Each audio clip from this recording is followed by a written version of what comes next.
Indonesia butuh lebih dari sekadar komunikasi intens antara pengusaha dan pemerintah untuk efektivitas peningkatan ekonomi dan kesejahteraan bangsa. Kalau gagal bisnis, siapa yang harus tanggung jawab? Karena memang APBN sudah masuk. Dampak peristiwa dunia terhadap dinamika ekonomi dalam negeri pun harus disadari dan dipertimbangkan lebih arif. KPK tengah mendalami kemungkinan pelibatan oknum pegawai pajak. Ikuti diskusinya dalam Business Talk setiap Selasa pukul 10 malam di Kompas TV.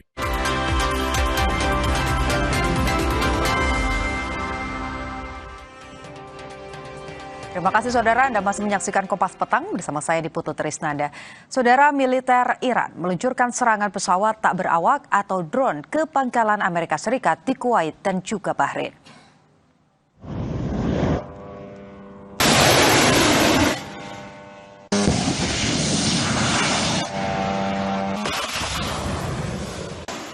Media Iran, Tasnim News melaporkan militer Iran IRGC meluncurkan serangan dari wilayah Iran Selatan.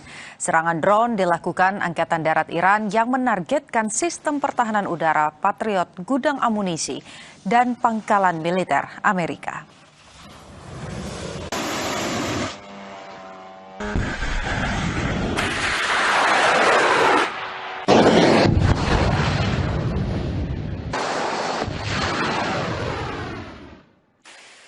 Fasilitas komunikasi militer Amerika Serikat dan radar di Bahrain jadi sasaran dalam gelombang serangan terpisah. IRGC juga memperingatkan bahwa tanggung jawab atas ketidakstabilan di kawasan dan berjanji memberikan respons lebih keras jika serangan Amerika Serikat terus berlanjut.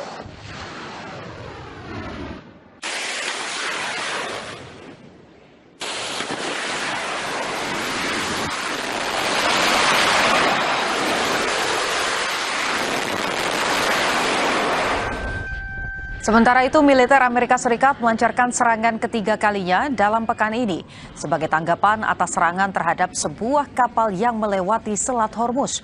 Komando Pusat Amerika Serikat atau CENTCOM menyatakan pasukan Korps Garda Revolusi Islam Iran atau IRGC secara terang-terangan menyerang sebuah kapal kontainer berbendera Siprus yang melintasi Selat Hormuz yang menyebabkan satu anggota kru hilang.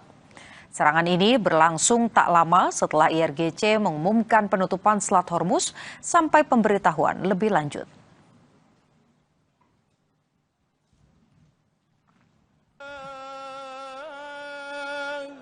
Pemimpin tertinggi Iran, Mojtaba Khamenei, menegaskan bahwa pembalasan atas kematian ayahnya sekaligus pendahulunya, Ayatollah Ali Khamenei, merupakan tuntutan rakyat Iran yang harus dilaksanakan. Pernyataan tersebut disampaikan Mojtaba dalam pesan yang dibacakan saat rangkaian upacara pemakaman Ali Khamenei, sebagaimana disiarkan televisi pemerintah Iran. Mojtaba juga menegaskan komitmen Iran untuk membalas kematian Ayatollah Ali Khamenei beserta para korban lain yang gugur dalam konflik dengan Amerika Serikat dan Israel.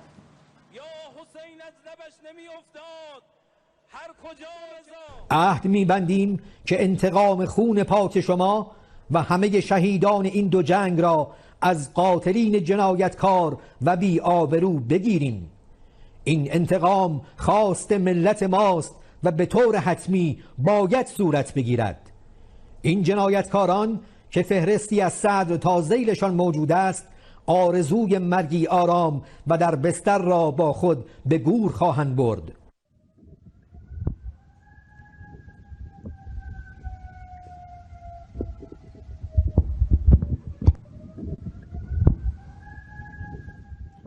Suara sirene meraung di Doha saat rudal Iran menghantam Qatar. Suara ini jadi tanda diaktifkannya sistem pertahanan udara di Qatar, Doha, saudara. Serangan ini jadi serangan lanjutan setelah sebelumnya serangan udara Iran juga menghantam pangkalan militer Amerika Serikat di Yordania. Amerika Serikat dan Iran terus meluncurkan serangan saling balas usai Ali Khamenei dimakamkan. Pemimpin tertinggi Iran, Mojtaba Khamenei, yang tidak hadir dalam pemakaman ayahnya Ali Khamenei muncul melalui pesan penegasan pembalasan ke Amerika Serikat. Dan lebih lengkap soal eskalasi perang Iran dengan Amerika Serikat, kita bahas bersama Guru Besar Keamanan Internasional UKI, Angel Damayanti. Selamat sore. Mbak Angel, terima kasih sudah bergabung dengan Kompas Petang. Kita tahu eskalasinya beberapa hari ini, di pekan ini justru eskalasinya meningkat. Anda melihat ini seperti apa? Ada serangan dari Amerika Serikat, ada pesan yang kuat baik itu dari kubu Amerika Serikat ataupun juga dari kubu Iran? Iya, selamat sore Mbak Putu. Yang saya lihat gini, ketegangan ini memang meningkat dalam 1-2 minggu terakhir karena memang masalah di Selat Hormuz sendiri itu belum tuntas. Artinya apakah Selat Hormuz dibuka ini katakanlah begitu saja dibuka, karena kan sebenarnya ada perbedaan pandangan antara Amerika dengan Iran. Itu sendiri belum selesai. Kemudian menjadi masalah semakin besar ketika ada serangan-serangan yang awalnya tidak diakui oleh Iran, tapi Amerika menuduh itu Iran, sehingga ada serangan aksi reaksi begitu ya. Dan menjadi semakin lebih panas ketika pada saat pemakaman itu ada intelijen Israel yang menyampaikan juga kepada Trump bahwa ada semacam upaya untuk membunuh Trump sebagai bentuk mau balas dendam atas kematian Ali Khamenei waktu itu ya. Nah ini 3 poin yang menurut saya membuat situasi menjadi semakin panas sehingga Amerika mengatakan gencatan senjata berakhir.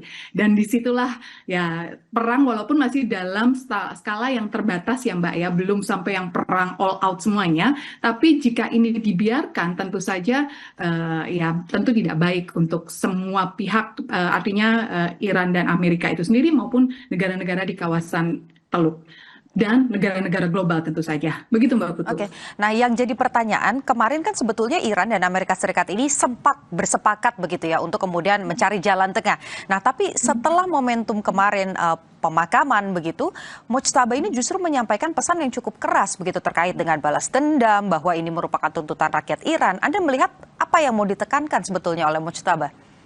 Ya, artinya gini, bisa jadi Mojtaba mendapat kekuatan dari dalam. Setelah sebelumnya mungkin di dalam Iran sendiri kan masih ada beberapa fraksi ya Mbak ya, ada fraksi yang memang cukup keras, garis keras, ada fraksi yang masih mengharapkan terjadinya kesepakatan gitu ya, kesepakatan dengan Amerika, dan ada fraksi-fraksi lainnya. Nah, kelihatannya setelah kemarin pemakaman dan masyarakat Iran itu menunjukkan semacam kesatuan hati bahwa ini harus dibalaskan lah dendam ini gitu. Itu membuat Mojtaba melihat ini sebagai semacam energi atau semacam seruan yang mengkonsolidasikan seluruh kekuatan Iran, kurang lebih seperti itu, sehingga membuat Mojtaba berani menyampaikan kepada Amerika bahwa ya kami akan keras melawan gitu ya, kami akan melakukan balas dendam dan kami tidak akan begitu saja percaya dengan kesepakatan atau janji-janji Amerika yang dibuat di dalam MOU dengan Iran dan sebagainya. Itu yang saya lihat, Mbak. Oke, tapi kalau kita bicara soal Iran, Mujtaba dapat pecutan semangat begitu ya dari warga Iran. Tapi pertanyaannya, apakah Iran cukup kuat kemudian untuk secara terang-terangan menyampaikan dalam tanda kutip begitu ya, ancaman kepada Donald Trump dan juga Amerika Serikat? Buat Iran, Mbak, tidak harus langsung face to face, vis-a-vis dengan Trump atau Amerika Serikat. Buat Iran cukup misalnya dia menggunakan Selat Hormuz sebagai alat tekan atau alat tawar, itu yang pertama. Kemudian yang kedua, menyerang negara-negara Teluk yang punya fasilitas Amerika Serikat, artinya menjadi pangkalan militernya Amerika atau ada hubungan baik dengan Amerika. Dan yang ketiga, cukup memperpanjang saja atau cukup bertahan dalam konflik ini sehingga durasi ini menjadi semakin lebih lama, yang membuat katakanlah banyak pihak atau masyarakat internasional kemudian akan menganggap Amerika atau negara-negara di Teluk ini punya kesalahan tanda kutip ya, karena ada krisis kemanusiaan di sana atau krisis ekonomi di sana. Nah itu yang dilakukan oleh Iran yang saya lihat, Mbak. Oke, jadi serangannya bukan hanya soal senjata tapi juga dari sektor ekonomi. Nah, pertanyaannya kemarin sudah disampaikan bahwa memang ada pecutan, ada tuntutan dari masyarakat Iran begitu untuk membalas dendam. Di satu sisi, Donald Trump ini mengklaim mendapatkan ancaman pembunuhan. Anda melihat bahwa pernyataan Trump ini memang betul begitu? Bahwa ada ancaman pembunuhan terkait dirinya dan juga pejabat-pejabat di Amerika Serikat atau di Washington? Iya, itu kan sebenarnya dipicu karena misalnya pada saat pemakaman itu ada yang bawa spanduk gitu ya, warga Iran yang bunuh Trump, atau kemudian ada laporan juga intelijen Mossad terhadap Amerika, terhadap Trump, ya itu yang kemudian mungkin dirangkum oleh intelijen Amerika atau Presiden Trump itu sebagai ini ancaman real gitu, sehingga ya mereka juga meningkatkan kewaspadaan dan apa yang dilakukan Iran itu ya itu tadi menimbulkan aksi reaksi gitu. Sedikit saja tindakan Iran itu akan langsung direspons secara langsung dan nyata oleh Amerika. Itu yang saya lihat, Mbak Putu. Oke, sebelumnya tadi dianalisa bahwa bentuk perangnya ini bukan hanya soal senjata tapi juga sektor ekonomi. Anda melihat ketika kemudian ada dorongan untuk membalas dendam, ini lebih besar kemana? Pembunuhan terhadap petinggi-petinggi Amerika Serikat seperti Donald Trump, atau serangannya justru tadi bermain di ranah ekonominya? Dua-duanya bisa berlaku ya Mbak ya. Artinya gini, di dalam negeri Amerika apalagi selama masa menjelang pemilu nanti di November kan tentu saja kemungkinan katakanlah resiko-resiko keamanan itu bisa saja terjadi karena Trump kan beberapa kali juga tuh mengalami pengalaman-pengalaman yang tidak menyenangkan ketika dia datang berkunjung ke beberapa tempat. Itu satu. Kemudian ya secara ekonomi Iran paham betul fungsi strategis, peran strategis dari Selat Hormuz, sehingga Selat Hormuz benar-benar menjadi senjata buat Iran, senjata dalam arti menjadi alat tawar atau alat tekan buat negara-negara terutama Amerika dan sekutunya gitu ya, atau bahkan negara-negara Teluk yang juga menggunakan Selat Hormuz untuk menjual mereka punya minyak gas ke negara-negara lain. Nah ini yang menurut saya justru lebih mengancam Mbak, karena korbannya bukan Amerika saja, tapi negara-negara lain di dunia ini, negara-negara secara global gitu ya, mengalami dampak dari Selat Hormuz yang terus dimainkan oleh Iran. Begitu Mbak Putu. Ya, bahkan dampaknya juga sampai ke Indonesia juga ya, Mbak Angel. Dan kalau kita bicara soal Selat Hormuz ini kemarin juga disampaikan begitu, IRGC kembali menutup Selat Hormuz sampai waktu yang tidak ditentukan. Nah, Anda melihatnya respon Donald Trump kira-kira akan seperti apa? Mengirimkan ribuan rudal? Itu yang dia sudah katakan ya, dia sudah mempersiapkan 1.000 rudal dan akan mempersiapkan lagi 1.000 rudal lainnya kalau Iran masih bersikeras dengan memanfaatkan atau memainkan Selat Hormuz sebagai alat tekannya Iran gitu ya. Dan tentu ya saya sih tidak berharap ini terus-menerus terjadi dan berkepanjangan, karena yang menjadi korban kan ya kita-kita ini, terutama yang di Indonesia ya Mbak, dengan harga minyak yang naik terus, harga gas naik terus, inflasi rupiah gitu, sehingga ekonomi juga berat juga gitu ya buat beberapa pengusaha dan lain sebagainya, sehingga yang saya sih berharap walaupun mungkin tidak menjadi perang lebih besar, konflik mungkin terbatas gitu ya, dan saya tetap berharap diplomasi bisa tetap jalan gitu Mbak.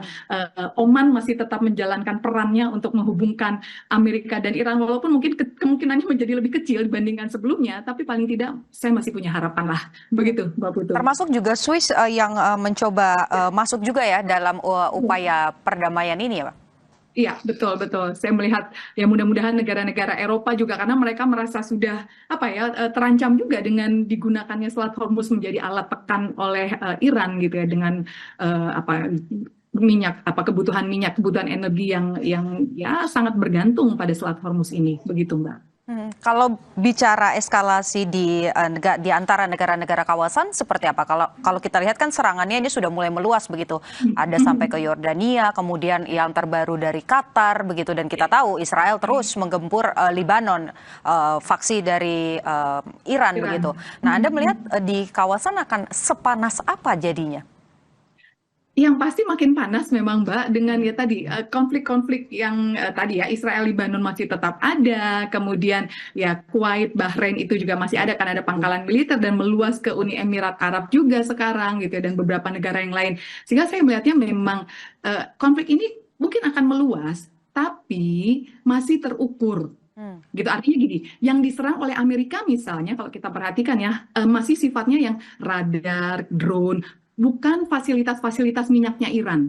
Gitu, artinya Amerika tuh masih lebih belum perang total gitu, karena masih menjaga minyak Iran atau pangkalan-pangkalan fasilitas-fasilitas minyak Iran masih belum, mudah-mudahan tidak diserang gitu ya, dan Iran sendiri pun masih ya sebatas pada pangkalan-pangkalan militer Amerika yang ada di negara-negara Teluk, bukan menyerang fasilitas sipil gitu ya yang ada di negara-negara kawasan, sehingga saya melihatnya sebenarnya masih terukur konfliknya, begitu Mbak Putu. Oke, baik, kita harapkan meskipun panas tapi tetap terarah begitu ya, jangan meluas kemana-mana apalagi nanti dampaknya pada ekonomi khususnya dari ketersediaan minyak dunia. Terima kasih Guru Besar Keamanan Internasional Universitas Kristen Indonesia, Angel Damayanti sudah bergabung di Kompas Petang hari ini. Mbak Putu. Sehat selalu. Sama-sama, sehat selalu. Saudara jangan kemana-mana karena usai jeda kami akan kembali dengan informasi setelah menggeledah belasan lokasi dan menyita 74 kg emas dan uang dengan total ratusan miliar rupiah. Kortas Tipikor Polri menetapkan tersangka 3 kasus mega kasus korupsi dan tindak